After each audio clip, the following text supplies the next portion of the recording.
Alright, is the only thing getting looted in your SM1 pools you? The following pool is a good way to practice to work your way up until them 1 pools. Alright, so the gear that I'm using for today's runs.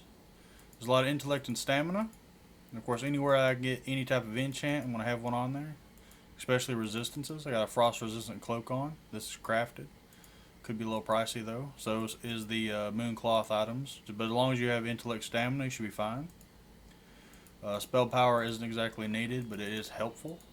I have these on for the armor, more though than anything else, but if you can get the 2 set of any of the tier 0 cloth, that 200 armor that come with that are very helpful. Best of luck on stats on wand, that can be a little irritating to get. Same with trinkets, if your mage is not your main, but as you can tell, just whatever you can get. I have frost resist rings. Minor speed increase on boots, which of course you probably already know that's required. And of course I even got just armor on other items, which you can probably do with stamina on your gloves. See, frost resistance is 52, which when I buff myself it's up to 71. And I currently do not have Mark of the Wild on me. It'd be a little higher if I had a low level Mark of the Wild. Alright, you'll start off by killing the 5 in the hallway. That way your lobies can walk in. Work our way over to this little corner. Make sure you're buffed all the way up, fully shielded. Here there's a caster and a melee. I'm going to target the melee to hit with my frostbolt. Make sure I'm 100% mana. I'm going to target this one just to make sure that I get him for later. Just hit a silence on him. You're pretty much going to rank 1 arcane throughout this. Which of course if you get a clear casting, I always recommend trying to do a rank 6 arcane whenever you get that free cast.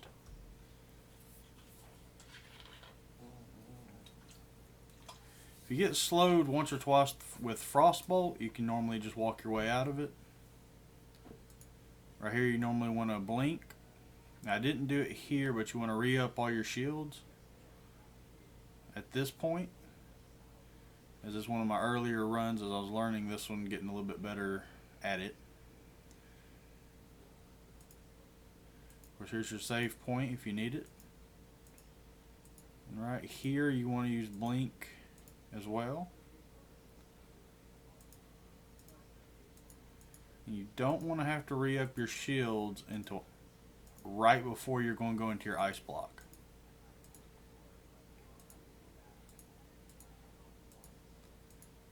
Right there, you actually want to blink down those stairs. I would have avoided that, but I made it there. So you'll shield up here.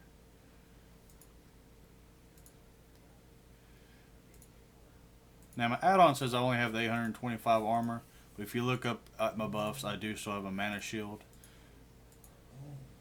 Alright, we'll get up on the ledge. If you see though I have the extreme slow on you, that's the #1 killer for me, is that. Now this one ends up being a very sloppy one near the end, but right here, if you don't get far enough out here, they will continue to walk down that ledge once they make it past that little bit of a bush.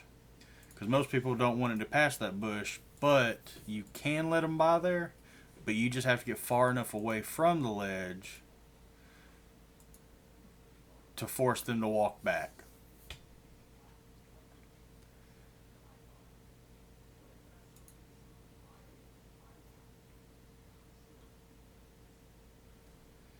And as another reminder, you don't want to have anything like thorns, or there's a BRD ring that has armor on it that has arcane damage on contact. You actually don't want those types of things on. Those can actually break your frost nova. I actually had a lot of issues early on with that, where I was like, hey, I think they're resisting, and we didn't see resist. So we believed it was the little bit of extra damage from them hitting me and taking damage from the thorns. So I do not recommend using thorns or any type of damage. Of course, on my second video, it's going to go a little bit smoother. I've marked a lot of the casters to let myself know how much, pretty much mana I have, coming to me. We're making the exact same run around. And just remember, you're going to blink up both sides while you're on the bottom. You'll blink again upstairs when you're crossing from side to side in front of the cathedral door. And your last blink will be to blink down the steps as you're leaving the top floor. And I do recommend while you're learning this, if you're boosting a low level friend, hopefully if they have any heals, you can have them come out after you get a blizzard or two in and assist in allowing you to take a couple more hits if it's needed. That way you can at least repair.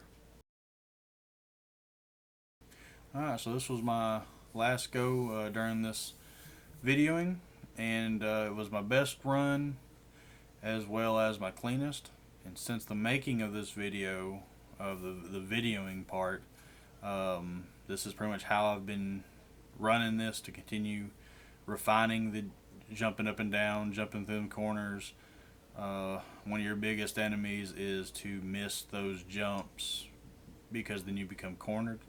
That's why we worked on this a pretty good bit to finally find a small pull that was still pretty deadly to you, but you would actually get some good experience, but wasn't as detrimental or death-defying. If you make one itty bitty mistake, you can survive this pull, whereas if you do the real big one pull where you cathedral and everything, one little misstep could be the end of your run early on. And the one thing about this pull you'll have to remember is generally your casters are going to be there as well, and so having them split up like they did in my first couple pulls there is actually not what you want, because you're pretty much going to kill your mana givers just before you kill off all of your melee. Hopefully this method will get you on your way to doing a full SM Cath 1 pull. It's just a good place to start, that way you can actually make some gold and also be able to afford the repairs whenever you do start trying to do the full 1 pull.